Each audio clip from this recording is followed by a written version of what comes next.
काँग्रेस आणि ठाकरेंच्या पहिल्या बैठकीमध्ये काही तोडगा निघालेला नाही।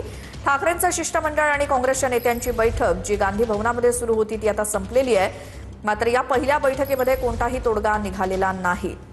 काँग्रेसच्या नेत्यांची नाराजी, आम्हाला विश्वासात न घेता उमेदवार जाहीर केला, अशी प्रतिक्रिया काँग्रेसच्या नेत्यांनी बोलून दाखवली या बैठकीमध्ये, अशी माहिती मिळते।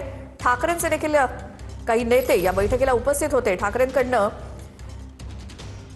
अंबादास दानवे यांच्या नावाची घोषणा काल परस्पर करण्यात आली। यावरनं काँग्रेसचे नेते नाराज आहेत। मात्र ही आजची पहिली बैठक झाली, त्यात कोणताही तोडगा निघालेला नाही असं दिसतंय। या संदर्भात माहिती घेऊयात आमचे प्रतिनिधी अक्षय मंकणी यांच्याकडनं। अक्षय, बैठकीत काय काय झालं? खरं तर काँग्रेस आणि ठाकरे गटाची ही बैठक जी आहे ती सध्या गांधी भवन मध्ये सुरू असल्याचं आपल्याला पाहायला मिळतंय।